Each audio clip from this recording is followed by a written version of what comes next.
You don't really hear too much about Mary Bennett. In Pride and Prejudice, she kind of played as like a background character to me. So in this piece, it really allows you to imagine her like as that background character going through her everyday life and doing her reading and her playing of the piano, but also still romanticizing or putting it out there that she is still young and fully capable of love and marriage, even though she ends up being the last sister that still hasn't married. Women's reputation in the 19th century was a lot harsher than it is now, and in La Lune by Billy Martin, there's a specific line towards the end of the song where she says, "Time after time, I've been people I'm not," which really plays into that because they were forced to put on this mask or persona that really wasn't truly them, because they needed to impress people, they needed to create a good image for their family. So there was no other place besides behind closed doors that they could truly actually be themselves.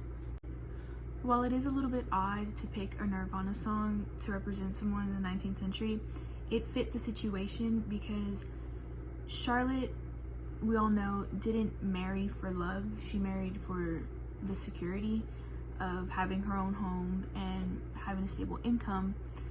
So when the romantics of a marriage present themselves for her, there's going to be something in the way of that, and that's the fact that she didn't marry with the intent of love. She only married with the intent of security for herself because that's what she wanted.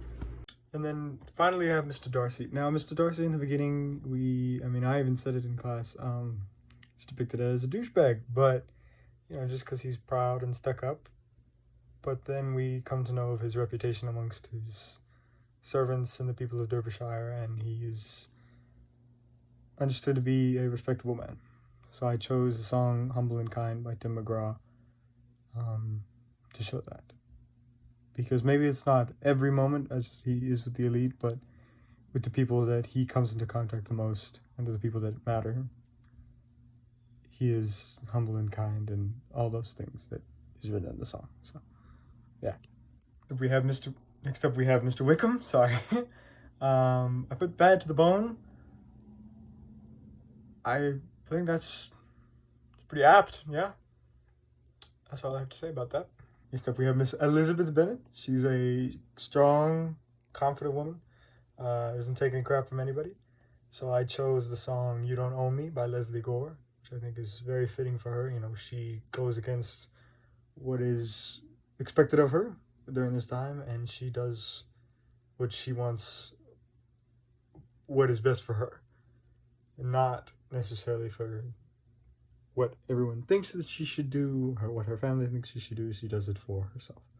So I thought that was a good song. Like, you don't own me, don't tell me what to say, don't tell me what to do, the whole 9 yards. Hey, okay, so first up we have Mr. Bennett, who I chose the song Leave Me Alone / Ruby Red Dress by Helen Reddy. Now I know what you're thinking, that's probably like a weird choice for Mr. Bennett.